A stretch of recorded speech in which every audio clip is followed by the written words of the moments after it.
May mga magulang na handang gawin ang lahat para sa kanilang mga anak. Pero paano kung ang pagmamahal na iyon ay mauwi sa kabaliwan? Sa mga kwentong ito, makikita natin kung paanong ang maling paraan ng pagpapalaki, labis na kontrol o depresyong mapanatili ang isang pamilya ay nauuwi sa trahedya at krimen. Narito ang kwento ng mga magulang na nagkamali ng landas kung saan ang mga lugar na dapat ay simbolo ng pagmamahal at proteksyon ay nauwi sa trahedya at karahasan.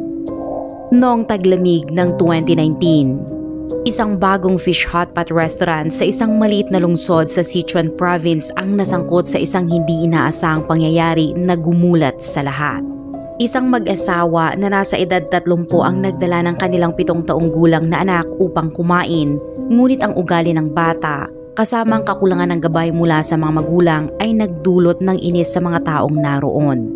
At sa oras na tila wala nang magagawa ang sinuman, humantong ito sa isang trahedyang hindi inaasahan. Pero bago tayo magpatuloy, welcome sa aking YouTube channel kung saan binubuksan natin ang mga kaso ng krimen, misteryo at mga pangyayaring matagal nang nalimutan ng panahon. Sama-sama nating tuklasin ang mga katotohanang unti-unting lumilitaw sa dilim. Mga kwentong totoo ngunit tila kathang-isip.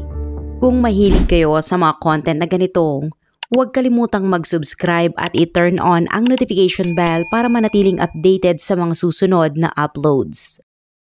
Ang Sichuan hotpot ay kilala sa malasa at maanghang nitong sabaw. Isang taniyag na putahe sa Sichuan at Chongqing. Dahil sa kakaibang timpla nito at sa dami ng maaaring isahog, naging sikat ito hindi lang sa buong China kundi maging sa iba't ibang panig ng mundo.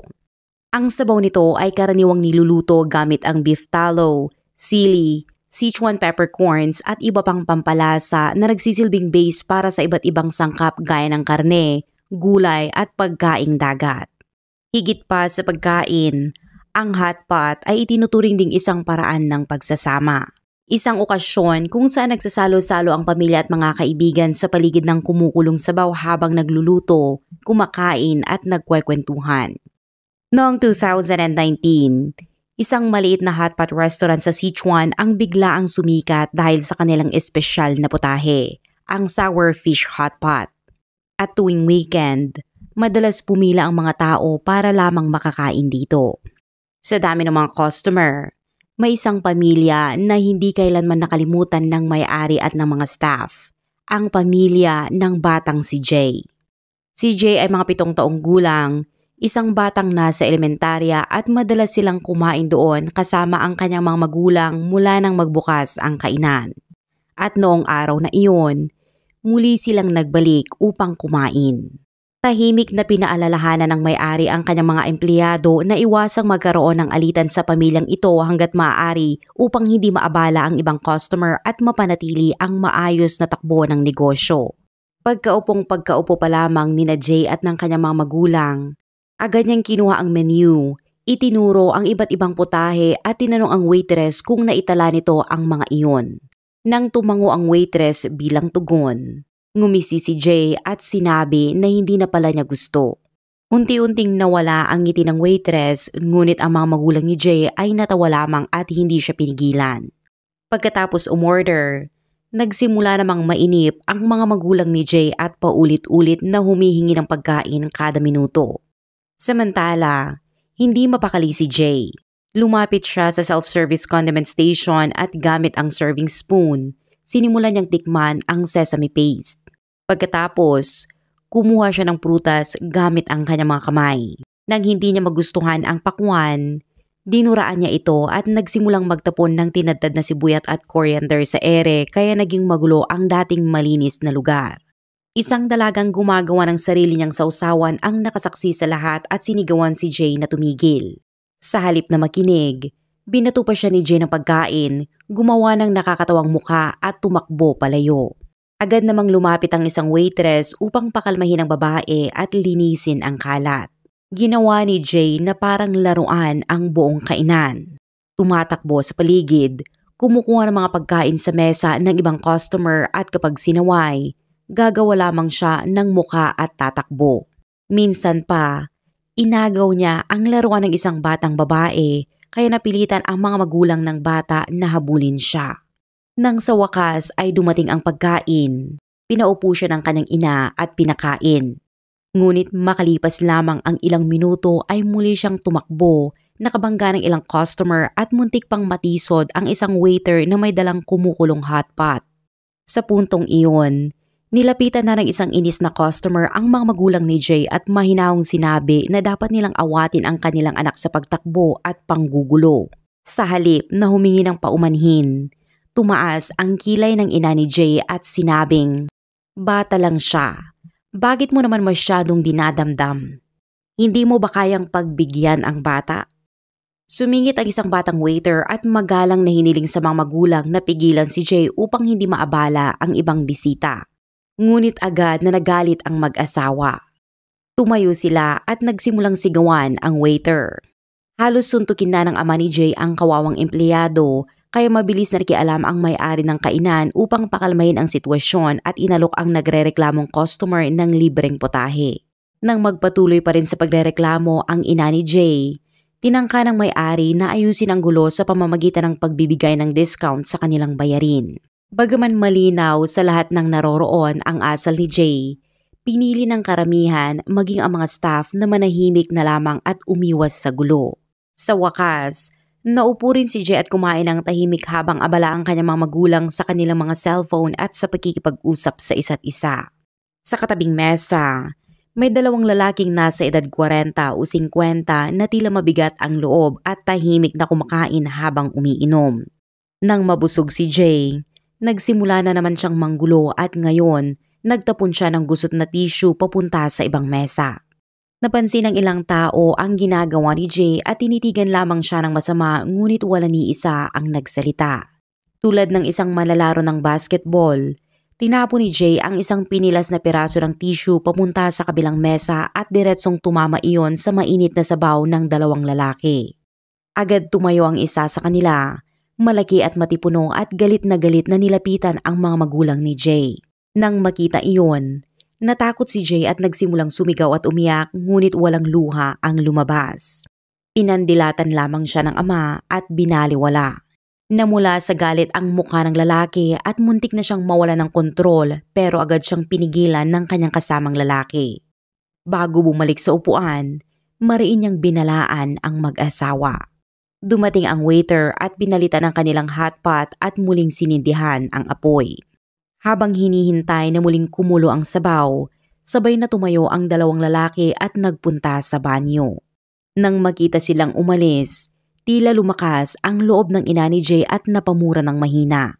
Samantala, muling tumakbo si Jay patungo sa mesa ng dalawang lalaki, ginulo ang mga gamit nila at palihim na kinuha ang kanilang susi ng kotse bago bumalik sa upuan. Sa halip na pagalitan, pinuri pa siya ng kanyang mga magulang at sinabing mabuting anak daw siya dahil nakaganti siya sa dalawang lalaki.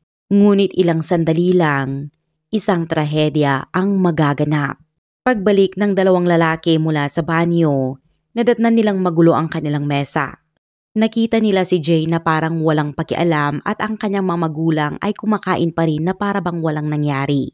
Sa tindi ng galit, hindi na nakapagtimpi ang matipunong lalaki. Nilapitan niya si Jay, hinawakan at sa loob ng ilang segundo ay itinulak ang mukha ng bata sa kumukulong sabaw. Nagpumigla si Jay habang napasigaw sa gulat ang kanyang mga magulang. Ilang saglit lang, sinubukan nilang hilahin palayo ang lalaki ngunit sa gitna ng kaguluhan, inilabas ng kasama nito ang isang maliit na patalim na pamprutas at sinaksak ang mga magulang ni Jay. Nagkagulo ang buong kainan. Nagsisigawan ang mga customer, nagtakbuhan ang mga tao at mabilis na tumakas ang dalawang lalaki. Makalipas ang ilang minuto, dumating ang mga pulis at mga mediko ngunit idineklara ring patay si Jay at ang kanyang mga magulang sa mismong araw na iyon. Sa tulong ng mga kuha sa CCTV, mabilis na natukoy ng pulisya ang pagkakakilanlan ng dalawang sospek at naaresto sila sa loob lamang ng isang linggo. Lumabas sa investigasyon na ang dalawa ay mga pugante na may kasong pagpatay. Ang insidenteng ito ay nagdulot ng malaking gulat sa lokal na komunidad. Ngunit lumaganap lamang ito sa buong China noong Pebrero taong 2024 nang ipalabas ang isang pelikulang batay sa pangyayaring ito. Muling binuksan ng pelikula ang diskusyon tungkol sa pagiging labis na malambot ng ilang magulang sa kanilang mga anak at kung paano nagdudulot ng problema ang kawalan ng disiplina. Maraming social media vloggers ang muling ikinuwento ang pangyayari na may kaunting pagkakaiba sa detalye ng mga ginawa ni Jay, ngunit pare-pareho ang pangunahing elemento. Ang labis na pagpapasunod ng mga magulang, ang pang-aabala ni Jay sa iba, ang trahedyang nauwi sa mainit na sabaw at ang katotohanang mga pugante ang dalawang lalaki. Bagaman malungkot ang kinalabasan, maraming netizen ang nagpahayag ng simpatya sa mga sospek, sinasabing nagbigay sila ng hustisya at dapat umano silang bigyan ng mas magaan na parusa. Maraming tao ang nakaramdam ng kasiyahan sa naging resulta ng kaso. Marahil ito'y dahil madalas din nilang maranasan sa araw-araw ang mga batang labis kung umasta at mga magulang na hindi marunong umintindi, kaya't marami ang nakakaramdam ng inis o pagkadismaya. Halimbawa, sa mga pampublikong lugar tulad ng tren o eroplano, may mga batang nanonood ng cartoon sa kanilang cellphone o tablet ng sobrang lakas ng volume. Kapag pinakiusapan silang hinaan ito, madalas na tumatanggi ang mga magulang at minsan pa'y nakikipagtalo o nakikipagsagutan sa mga taong nagrereklamo. Noong ika-31 ng Enero taong 2023, sa Dianchi Lake sa lalawigan ng Yunnan, nakita ang isang batang lalaki na pilit isinasalpak ang isang seagull sa lalagyan ng popcorn. Habang nangyayari ito, maririnig pa ang kanyang ama na nagbibigay ng instruksyon habang ang ina naman ay nagre-record ng video at nagsasabing, "Hawakan mo ang pakpak. Sige, hawakan mo." Nabigla ang mga turista sa paligid at sumigaw para pigilan sila, ngunit patuloy pa rin ang bata. Ipinagtanggol pa ng ina ang ginawa nila at sinabing gusto lamang nilang kumuha ng larawan. Galit na tumugon ang isang turista at tinanong kung anong klaseng larawan ang gusto ng babae at kung alam ba nitong ang kanyang anak ay nananakit na ng hayop. Dahil sa pressure ng mga taong nakapaligid, binitiwan ng bata ang seagull, ngunit 3 beses pa nilang sinubukang ulitin ito bago tuluyang pinigilan ng mga gwardya at ibang turista. Ang video ng insidente ay kumalat online at agad naging trending topic. Matapos ito, natunton ng lokal na pulisya ang bata at ang kanyang mga magulang. Gayunpaman, dahil hindi ito umabot sa antas ng kasong maaaring isampa, binigyan lamang sila ng babala at pinatawan ng multa na 2,000 RMB, humigit kumulang 15,720 pesos. Ilang araw bago iyon, noong ika-28 ng Enero taong 2023, isang batang lalaki ang biglang tumakbo papasok sa kulungan ng mga paboreal. Sa harap ng maraming bisita, marahas niyang hinawakan ang isa sa mga ibon at sinimulang bunutin ang mga balahibo nito habang nagpipilit itong makawala. Nabigla ang mga turista at sumigaw upang pigilan ang bata, ngunit hindi siya nakinig at nagpatuloy lamang hanggang sa nakialam ang mga staff ng zoo. Doon pa lamang lumitaw ang ama ng bata. Ayon sa netizen na nakakuha ng video, matapos ang ginawa ng bata sa paboreal, malinaw na makikita na nasugatan ang ibon. Sa buong insidente, hindi kumilos ang pamilya ng bata upang siya ay pigilan. Lumapit lamang sila nang papunta na ang mga staff para awatin ang bata. Nang kumalat ang balita sa publiko, bumuhos ang mga komento online. Isa sa mga netizen ang nagsabi na walang pumansin habang binubunot ng bata ang balahibo ng paboreal, ngunit nang lapitan na siya ng mga staff, saka lamang lumabas ang kanyang ama. May isa pang nagkomento na nagtaka kung anong klaseng pamilya ang makakapagpalagi ng batang ganoon ang asal. Sa kabila ng bigat ng sitwasyon, hindi nakatanggap ng anumang parusa ang bata o ang kanyang mga magulang. Ipinaliwanag ng zoo na tanging babala lamang ang maaari nilang ibigay at wala silang kapangyarihang magsagawa ng karagdagang aksyon. Noong ika-31 ng Enero taong 2023, sa Harbin, lalawigan ng Heilongjiang, isang dalagang babae ang gumagamit ng pampublikong banyo sa subway nang mapansin niya ang isang 6 na taong gulang na batang lalaki na nasa loob ng banyo ng mga babae at hindi pa nito isinasara ang pinto. Maayos niyang pinaalalahanan ang bata na ito ay banyo ng mga babae at hindi dapat siya naroon. Ngunit agad na nagalit ang ina ng bata. Hinarang niya ang daraanan ng babae at ininsulto ito sabay sigaw na dapat humingi ng paumanhin ang babae sa kanyang anak. 我不知道，道歉。我没有别的要求，跟孩子道歉，取得他的原谅。要不咱们谁也不走。我为什么要取得他原谅？因为你给他说哭了，你给他说哭了，知道了吗？你竟然我看一个男在卫生间，我很吃惊。那你为什么要说他？我听见了，你很严厉的说他了。我就说这是你女卫生间，你不应该进女卫生间。你为什么要跟他说话？你找他的监护人。说你妈妈呢，让他找监护人，知道吗？张亮，啊，你上这个厕所来，有个女的把那个孩子说哭了，你上卫生间这块来，你上卫生间这块来。我刚没有很严厉说出来，他哭了，我就要求你道歉。那我现在我哭怎么办啊？你是大人，你为什么要哭？你为什么要哭？我就想问你。因为我在女卫生间，这是女卫生间。它是女卫生间，对，这么点孩子，谁说这么点孩子不可以进女卫生间了？谁说的不可以？现在解决问题的方法就是你给孩子道歉，取得他的原谅。你是。不走不行，道歉必须。这是女卫生间。现在我要求你跟他道歉。我不道歉，那就谁也别走。卫生间他几岁了？他几岁了？6岁。6岁都可以上小学了，你知道吗？你是哪儿啊？你是哪儿的人？你农村的呀？6岁就他妈上小学？你农村的呀？他幼儿园咋？幼儿园不用老师看着呀？幼儿园他不分男女厕所吗？道歉不道歉，今天没完。我不道。道歉。我不道。道歉。我不道。道歉。我的妈妈，你必须道歉！你伤害我的孩子了，你伤害他的心灵了，你知道吗？你伤害他了。Sa China, hindi na bago ang makakita ng mga ina na isinasama ang kanilang mga anak na lalaki sa banyo ng mga babae o pampublikong palikuran, lalo na kung bata pa ang mga ito. Karaniwan ay 6 na taong gulang pababa. Ngunit sa kasong ito, malapit lang ang ama ng bata ngunit hindi niya binabantayan ang kanyang anak. Sa halip na maging mahinahon, ang ina pa ang nagalit at sinisi ang babae na nagsabi ng maayos na paalala. Nang kumalat online ang video, natukoy ang pagkakakilanlan ng ina at lumabas na isa pala siyang guro sa kindergarten. Noong panahon naman ng pandemya, Abril ng taong 2022, ipinatupad sa ilang apartment complex ang patakarang hindi pinapapasok ang mga delivery worker kaya't inilalagay na lang nila ang mga pagkain sa mga gate ng compound. Si Ginoong Lee, residente ng Hangzhou sa Zhejiang Province ay ilang ulit nang nawala ng mga in-order na pagkain. Noong una, inakala niyang hindi talaga nadideliver ng mga rider ang pagkain kaya't nakaaway pa niya ang ilan sa mga ito.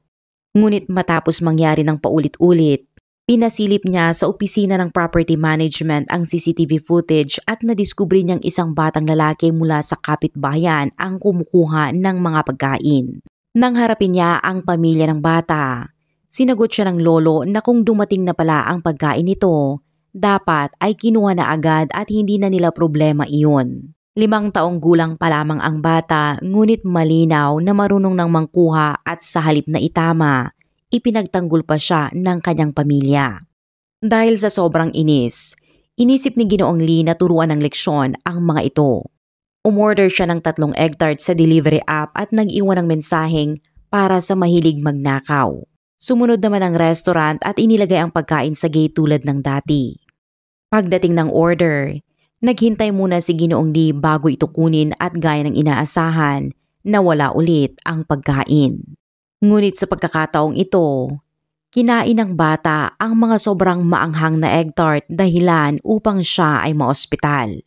Makalipas nito, nagsimulang magpadala ng mga mapanlait na mensahe ang ama ng bata kay Ginoong Lee, hinihingi ang 2,000 RMB. Humigit kumulang 16,500 para sa gastusin sa ospital. Gate nila, sinadyaro ni Ginoong Lee na umorder ng maanghang na pagkain para ipahamak ang bata kaya't dapat lang siyang managot. Tumanggi si Ginoong Lee na magbayad kaya dinala ng pamilya ang kaso sa korte. Pagkalipas ng ilang buwan, nagpasya ang korte na walang pananagutan si Ginoong Lee at hindi niya kailangang magbayad ng anumang kabayaran. Sa mga ganitong kaso, napansin ng publiko na karamihan sa mga batang sangkot ay galing sa buo at maayos na pamilya.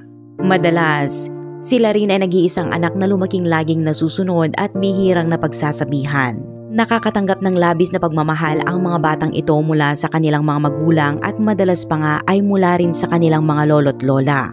Ngunit dahil sa palaging pagpayag sa gusto ng anak at sa ilang negatibong impluwensya, lumalaki silang kulang sa tamang pag-unawa sa tama at mali. Kapag nagkakaproblema, madalas silang ipinagtatanggol ng kanilang mga magulang anuman ang sitwasyon. Ito ang nagiging sanhi ng galit ng publiko at sa matitinding kaso gaya ng nangyari sa Hotpot Restaurant incident, nagiging trahedya ang resulta. Karaniwan na ang mga alita na may kinalaman sa pasaway o maingay na bata, mapapark, restaurant o shopping mall man. Sa mga ganitong sitwasyon, kadalasan ay iniiwasan ng pulisya na makialam hanggat hindi pa lumalala ang gulo sa pagitan ng mga magulang at ng kabilang panig. Para naman sa mga negosyo tulad ng mga kainan, mall, hotel at park, pangunahing layunin nila ay ang kumita. Dahil dito, madalas ay pinagbibigyan nila ang mga customer kahit na minsan ay nasasakripisyo na ang kapakanan o dignidad ng kanilang mga empleyado. At kahit malinaw na mali na ang panig ng ilang customer, bihirang ipatupad ng mga manager o may-ari ang pagpapalabas o pagbabawal sa kanila dahil sa takot na mawalan ng kita. Kung ganitong mga sitwasyon ang mangyari sa ating bansa, paano kaya tratuhin ng lipunan ang mga batang ito at ang kanilang mga magulang? Ano ang palagay ninyo tungkol sa kasong ito? Ibahagi ang inyong opinyon sa comment section sa ibaba at maraming salamat muli sa panonood.